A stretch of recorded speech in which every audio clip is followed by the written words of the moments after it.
My name is Aaron and I am the Clay Services Manager as well as an instructor here at Casa. Thank you for welcoming us into your home to have a wonderful art making experience remotely. As we say, as the Spanish say, mi casa, su casa, so welcome to Casa and in your own castle at home. Okay, so we're gonna do something really fun today. I'm gonna introduce a couple of tools that you'll be using, kind of some ad hoc tools that you'll be using at home to substitute for the professional tools we use at Casa. So I'll show you what the Casa tools look like and then what the substitutes are gonna be for those tools. So first off, one of the key tools in building with clay is a pin tool. These are metal, and they're good for a multitude of things on both the hand building as well as the pottery wheel. Pottery wheel is a very, very popular thing here at Casa. The classes are always full when we're running, and hopefully you can sign up for those if you're interested and over the age of 9. Anyways, back to the tools. Pin tool. This is called a feather brush tool or a scoring tool. This is used for when you want to scratch into clay, when you want to bond one piece of clay to another piece of clay. So that's what the feather brush or scoring tool is for. And finally, the more professional tool I'm going to introduce is a rib tool. So these are made of wood, plastic, or rubber. Wood, metal, or rubber. This happens to be a rubber rib tool, flexible, and we use it for blending. It's also used for shaping on the wheel. It's got lots of different uses. You can be creative with it. So to substitute for those three tools, instead of the feather brush tool or scoring tool, we're just going to use a fork. You can also use an old used toothbrush at home. That works really well for scoring, as well as like a bamboo skewer, anything that has a pointy, sharp edge. But a plastic fork is nice and safe for kids to use and stuff like that. That's the scoring tool. Instead of the pin tool, for our purposes, what we're going to be using the pin tool for in hand building is to cut the clay or to draw into the clay. And we're going to kind of double substitute that for a plastic knife and a pencil. So pencil to draw and a plastic knife to cut. And then we've got a spoon. So this is just a plastic spoon. You could use a metal spoon at home.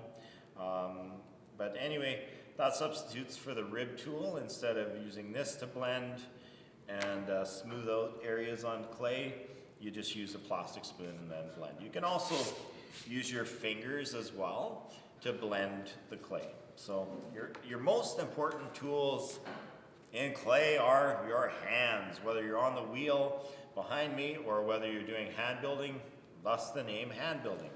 So there's our three jazz hands out and about. I'm going to put these tools just in the immediate area that we're going to work with. And we're going to be using all three tools today: knife, fork, and spoon. And all right, so today's project is a coil container. Now you can make it, hopefully you can make it any size or shape. Well, not any size, you're limited to the amount of clay you have.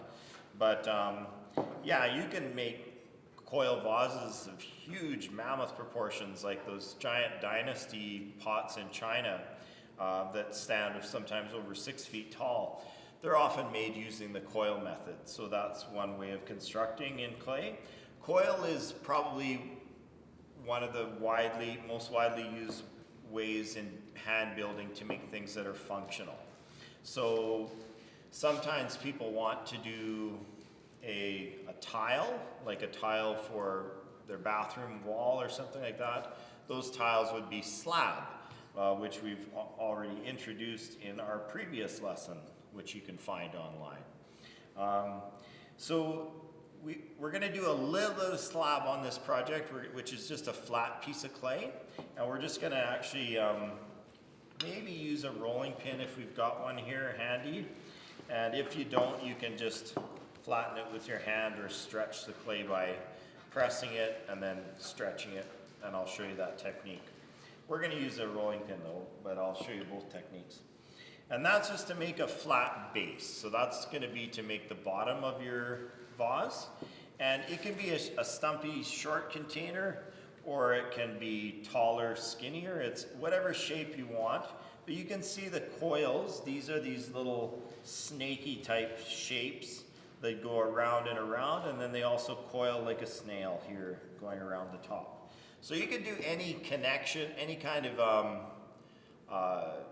sequence, or I guess I'm trying to say any kind of combination of directions of the coils, and you can get creative with that. It's up to you how you want to shape it, whether you want it to go tall or whether you want to go skinny, whether you want it to go out and grow out. There's lots of different ways to approach. But the key thing is to bond it together by scoring. So scoring is this tool, our fork, but we're going to be using our hands to roll coils, and I'll show you the proper technique for that. So now we get into our clay. So each of you should have 6 pounds of clay, which is 2 blocks like this in the plastic bag provided for you in your clay kit. And you should have the tools I just talked about, the knife, fork, and spoon. And we're not going to use the full 3 pounds because we have potentially 3 projects to do in this series.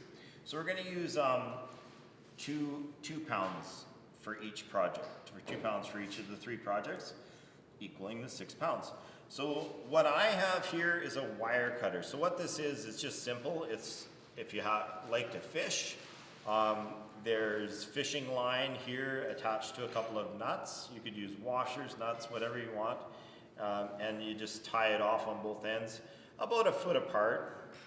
And that presents a really good tool for dismounting things from the pottery wheel, as well as slicing through clay when you just want to divide it. So we're going to cut the top third off here, and we're going to save that for our other projects. And we're going to stick that back in the bag. Now keep in mind, clay dries out when it's exposed to air, okay? So the clay coil is actually, I kind of find it the most technical and hard thing to do.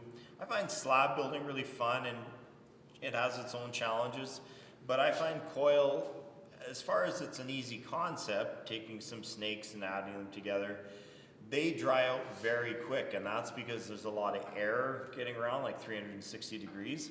So they dry out quicker than slab and way quicker than pinch pot, and pinch pot's another thing. So that's like what piggy banks are made of and stuff like that. You'll have that to look forward to. So we are going to make some coils. And if you don't have a wire cutter at home, or you can't make one with fishing line or that kind of thing, then you're just going to cut it with a knife. Or you can just tear it off. I think it's a little bit smarter to cut it with a knife. So I'm going to cut just a little section of this off. And then I'm also going to show you how slick, well, we already saw it sliced, but I'll do it again just because. Ta-da! And then for coils, I like to cut them into little sections. So I got 4 out of that one.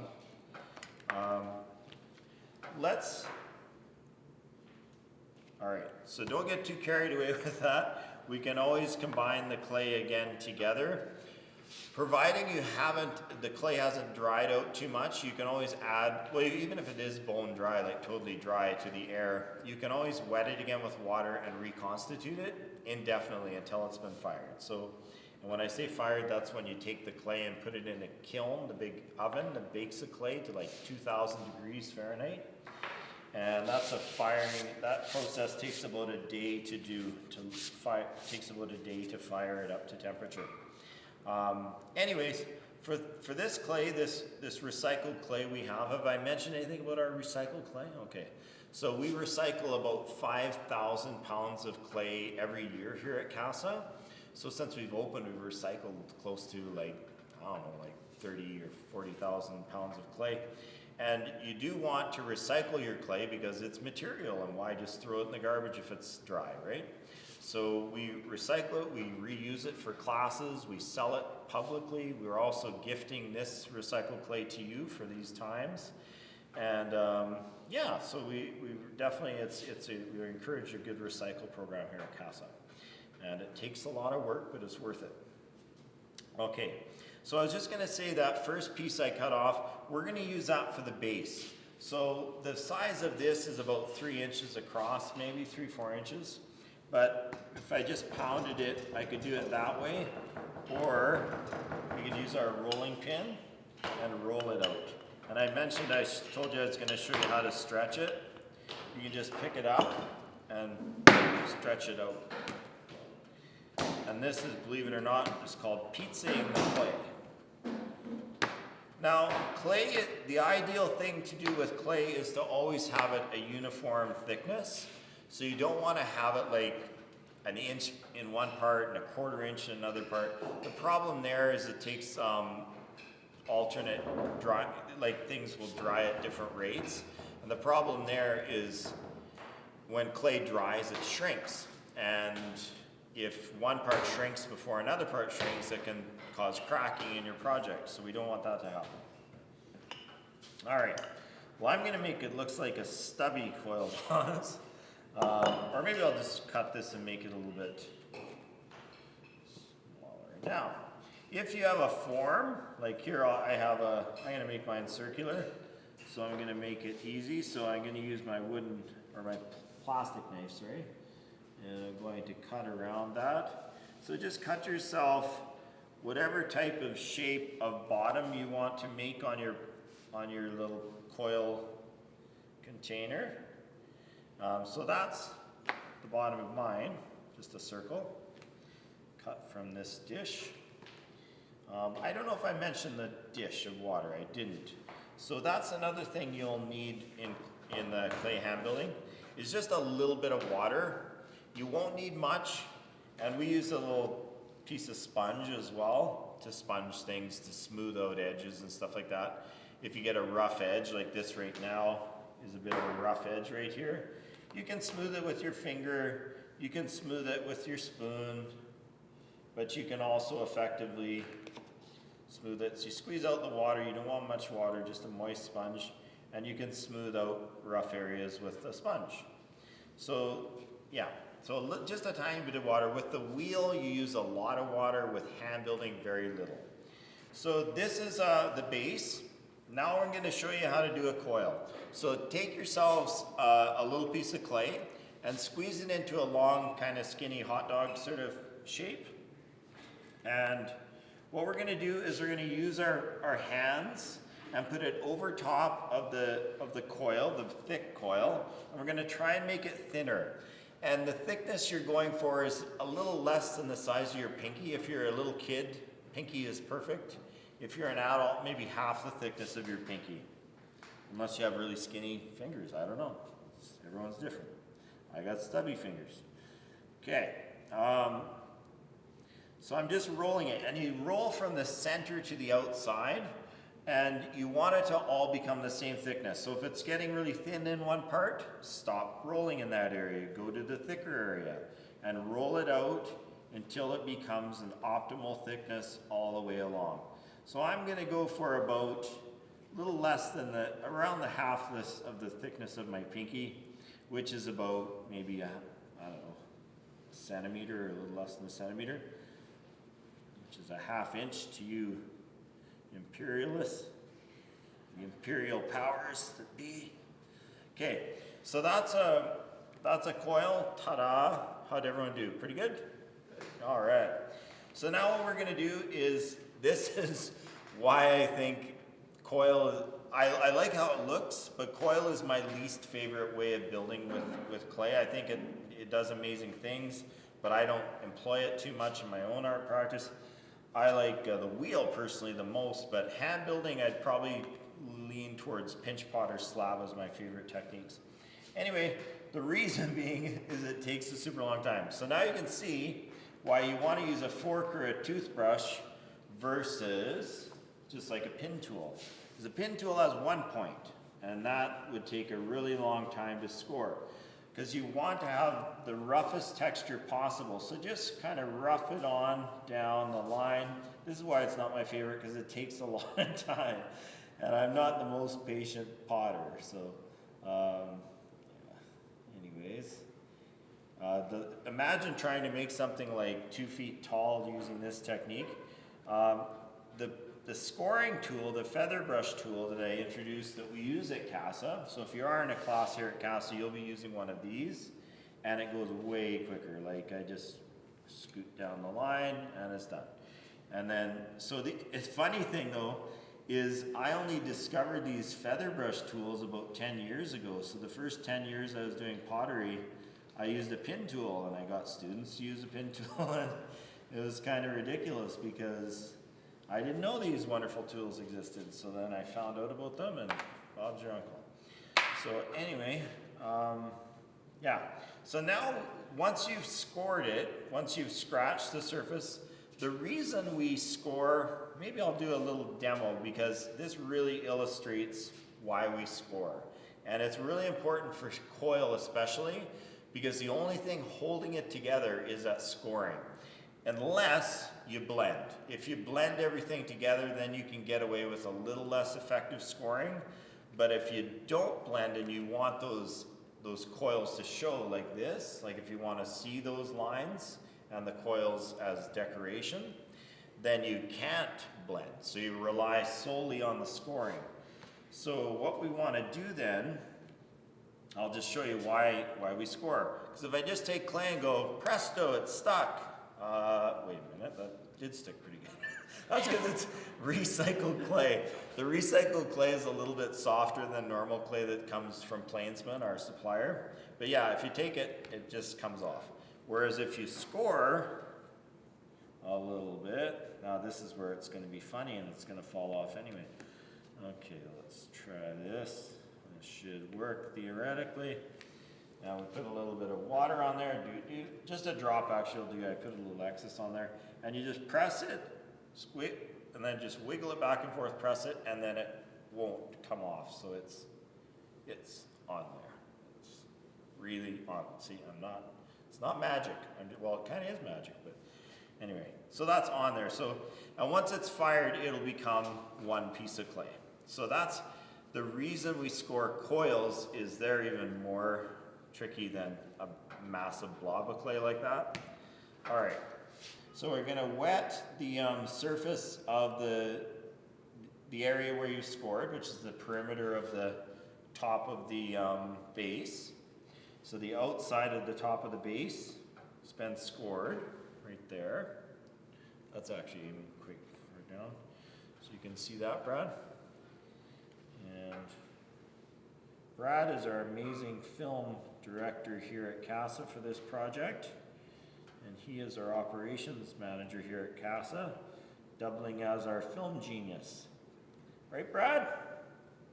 Right, Aaron. Wow, you don't have to be that confident. My goodness. Okay, all right. So now we score. And we have to score every time it connects to itself. So every layer, every one going up, up, up, everything has to be scored. Wherever the clay is touching the clay, you have to score. So a little bit of water, we'll bond it like, just think of the water mixed with clay like glue.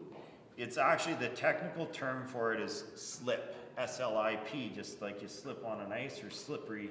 It's just slippery clay, so I think that's why it was coined slip. And now you just continue going, but maybe I'll do something creative with it just to kind of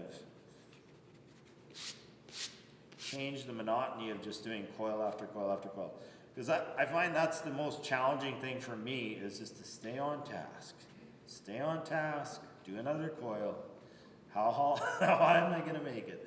And it's like, I want to do something different than just roll coils. But it's amazing what the resilience of people are, and especially if you're new at it. I mean, I've done this countless, maybe 100,000 times.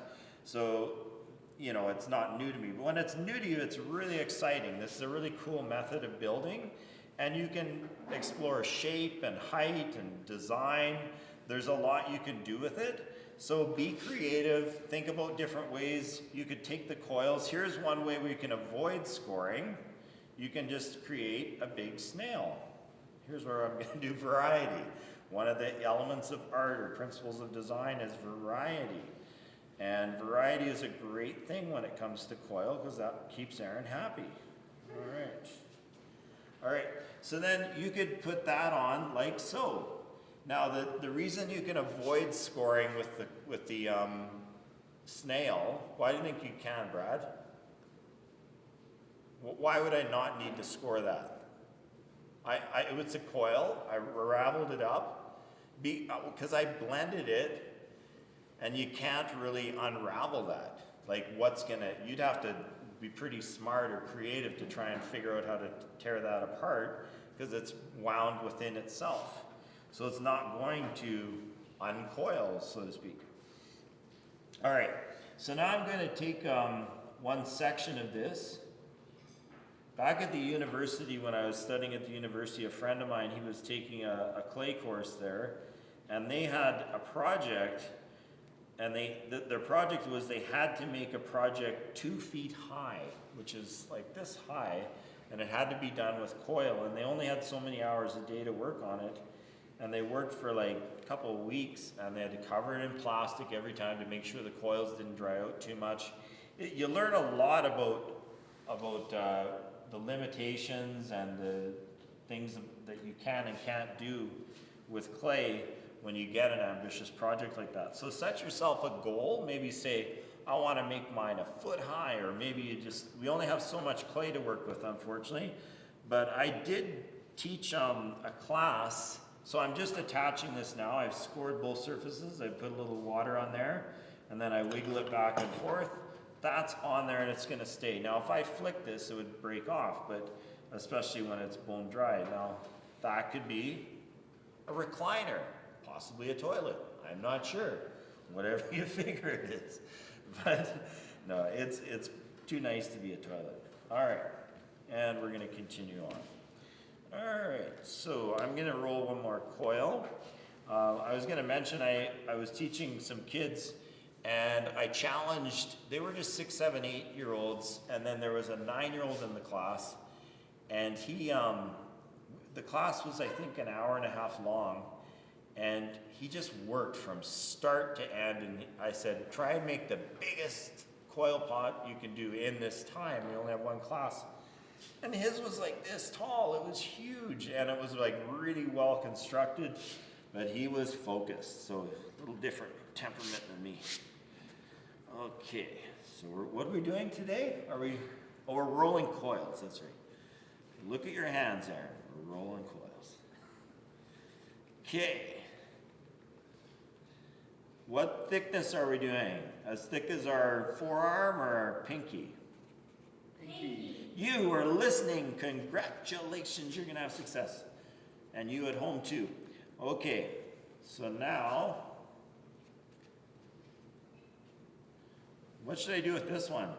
Should we do, how about a squiggly wiggly? Ooh, that'd be fun. Squiggly wiggly, do something a little bit different. So I'm just going to go roll it one way, 3 turns. And then I'm going to roll it back the other way 3 turns. And this little squiggly wiggly, I can't do that. I'm just going to roll it back and forth. Captain Squigglesworth. Here we go. All right. So I'll just show you what that looks like. So I just did something a little bit like that. Just kind of wiggle it back and forth just for fun. And then that'll go along here. And then I'm just doing variety at this point. But that one can unravel a little bit, so I'm going to score in between the raveled up clay. If you can see that, Brad, would that be visual pretty good? And then you'd put a little drop of water on there as well. And that should connect together. So always the scoring wherever the clay meets the clay. And the fork works okay. If we were using a feather brush tool, this one here, it would go a lot quicker, but that's okay. We're just gonna work with what we have around our house. And down the road, when Casa's back open, you can come and join us with all the professional tools we have for you. Okay.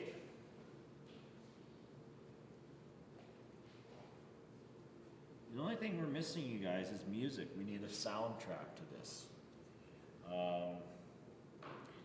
Maybe a Rocky Balboa to go along with the theme of like boxing and Cassius Clay. We're working in the material of clay. Cassius Clay was a boxer. Rocky's a boxing movie. We are requiring the technology.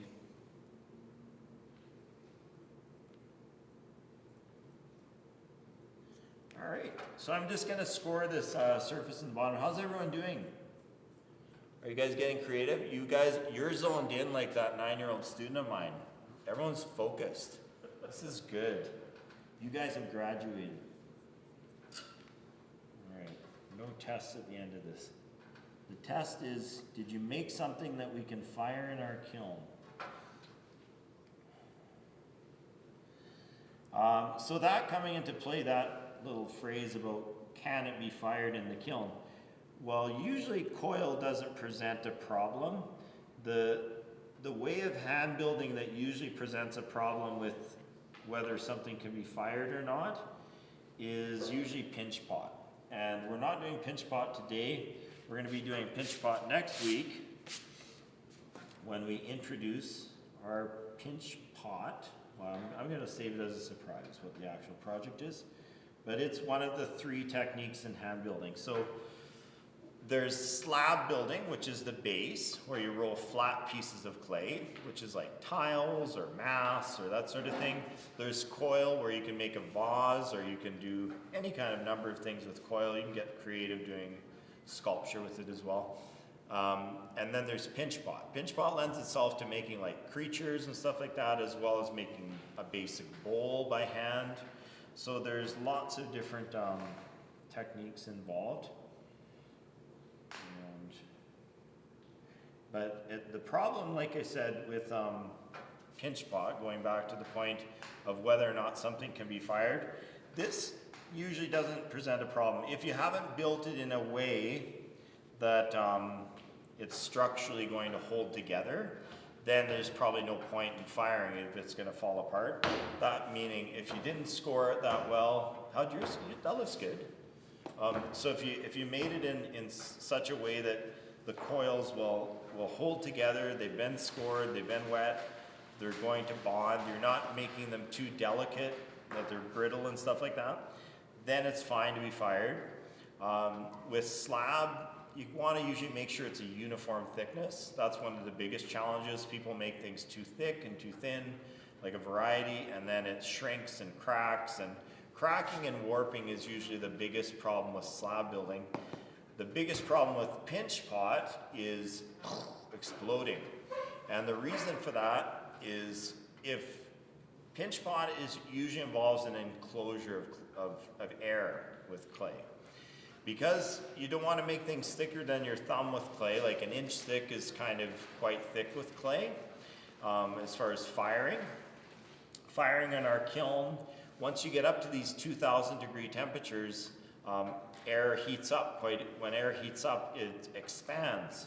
So say you have, I'll introduce my little piggy bank friend right now, but let's say you had, this is hollow, but there's a hole for the air to escape. So if you didn't have a hole for the air to escape, here's another pinch pot, and there's a hole for the air to escape. So I'm just talking while we're making and taking a break from making coils. And no, seriously. If you have like a pocket of air that's trapped inside a pinch pot sculpture, and then it heats up in the kiln, that'll explode because if there's no path for the air to escape. So then once you put that hole for the air, that's fine. But another factor with pinch pot is it is trapped air, so it's even if there's a hole for the air to escape, it takes a long time to dry.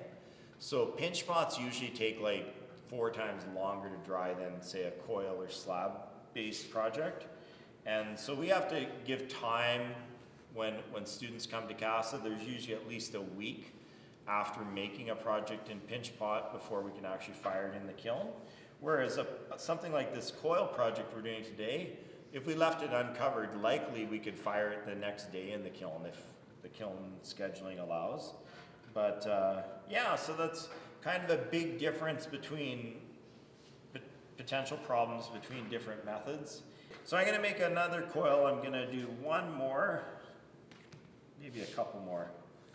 I'm going to have mine, I think I'll have mine open-ended, and I think I'll use mine for a candle, right? All right.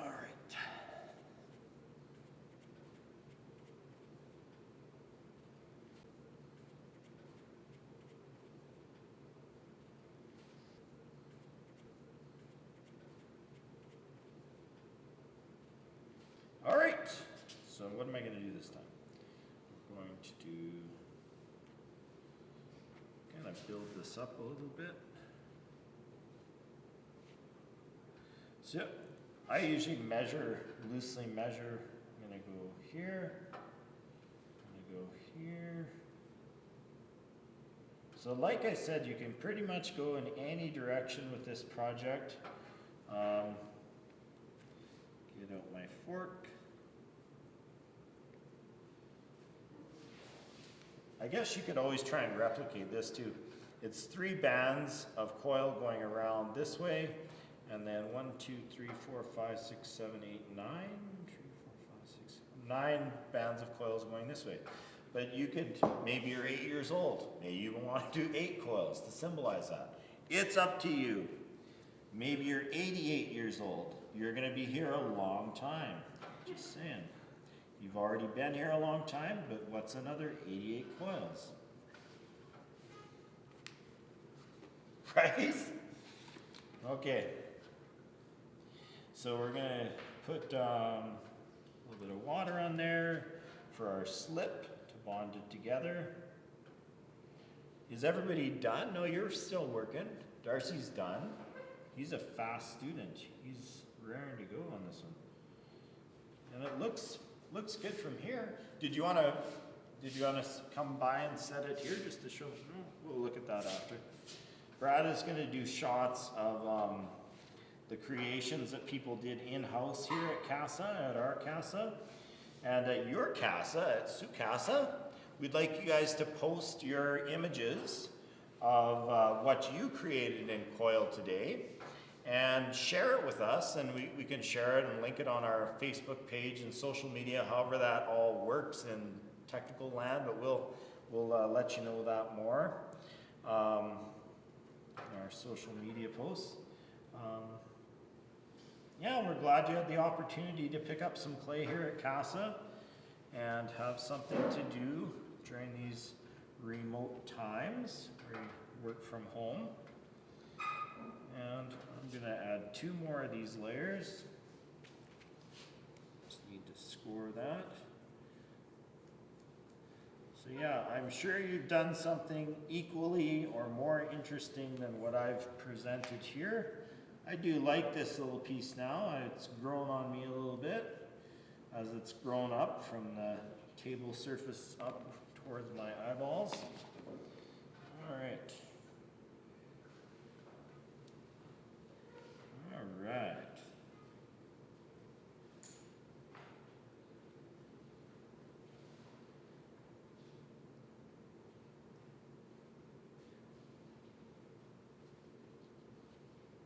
One more to go.